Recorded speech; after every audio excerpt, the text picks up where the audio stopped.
In the heart of Onitsha city stood a great church, House of Glory Ministries. Every Sunday, the air was filled with songs, drums, and sweet sound of worship. Among the workers were two young women, Ogechi and Adamma. Ogechi, the golden voice of the choir, whenever she sang, people said the heavens opened, her skin glowed, her voice soared, and she loved the attention that followed. But then there was Adamma, quiet, simple, unseen. She worked in the sanctuary department, cleaning chairs, sweeping floors, scrubbing altars, long before anyone arrived. No spotlight, no applause, yet her heart burned with love for God. Though both served in the same church, Ogechi never liked Adamma. Maybe it was her purity, maybe it was the peace she carried, a peace Ogechi could not understand. Whenever Adamma cleaned, Ogechi and her clique would laugh. Look at her, Ogechi would whisper. She dresses like a housemaid. Even the broom is finer than her skirt. And her friends would burst into laughter. But Adamma never replied. She would simply smile, whisper a prayer, and continue sweeping. Then came Obinna, the pastor's son, tall, gentle, fresh from America. Every lady in church wanted his attention, and Ogechi, she made sure she stood out. Each Sunday, her voice grew louder, her makeup bolder, her eyes fixed on him as she sang. She even started cooking for him, taking food to his father's house, all in hopes of winning his heart. But Obinna's heart was not moved by outward beauty. He sought something deeper. One quiet morning, before service began, Adamma came early to clean the church. She didn't know Obinna was sitting at the back, deep in thought. "Good morning, sir," she said softly, and went about her work. She hummed a worship song as she swept, her voice low, but filled with peace. Obinna watched her quietly. Something about her simplicity drew him in, a beauty that didn't scream for attention. From that day, Obinna began helping her clean the church. They would talk about God, share scriptures, and pray together.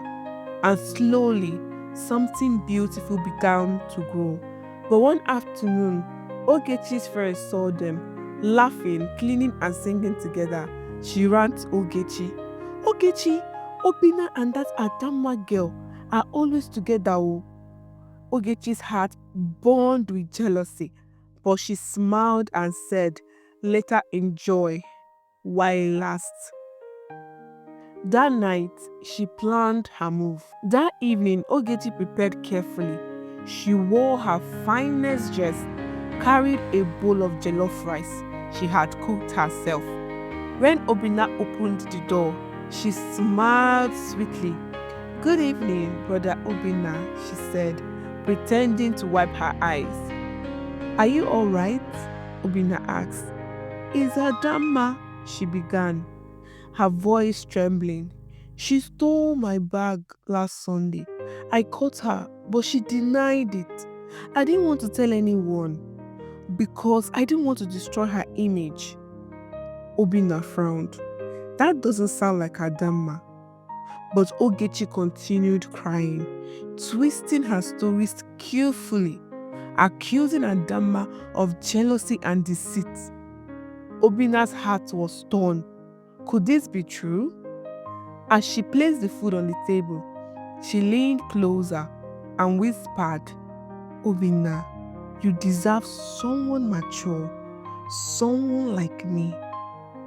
She moved closer, trying to touch him, but Obinna stepped back firmly. "Ogechi," he said quietly, "don't ever try this again. If you truly love God, prove it with your character, not your body."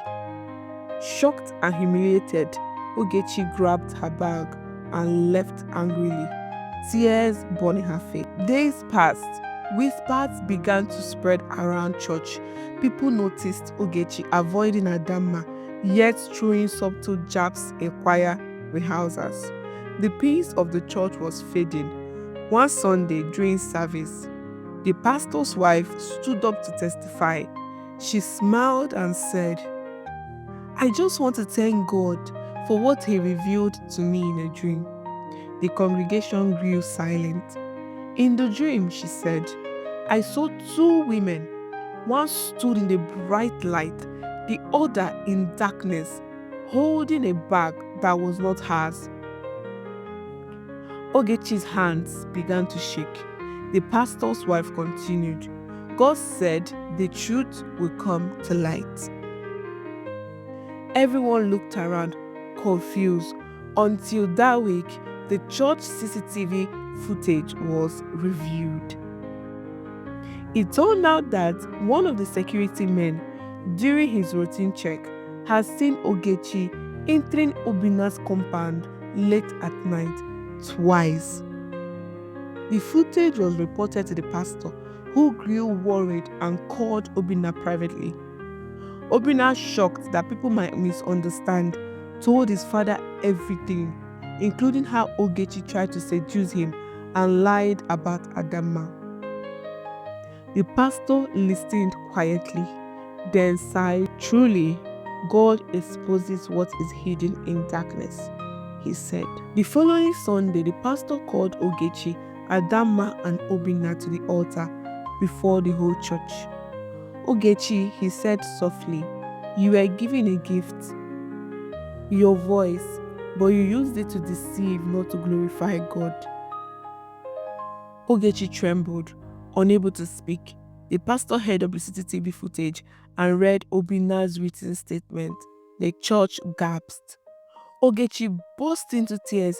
"I'm sorry," she cried. "I didn't mean for this to go this far." But it was too late.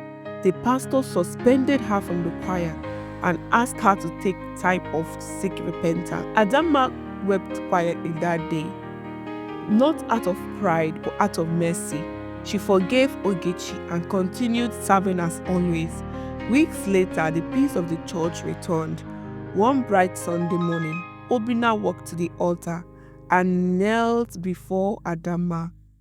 "Adamma," he said, smiling, "you have taught me what true worship means. Will you marry me?" The church erupted in joy. Adamma covered her face, crying softly as she said, "Yes."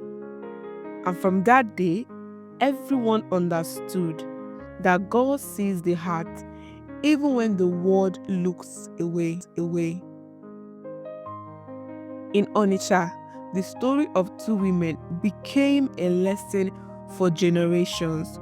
One chased attention, the other chased God. And in the end, only one who served quietly found love, peace, and honor.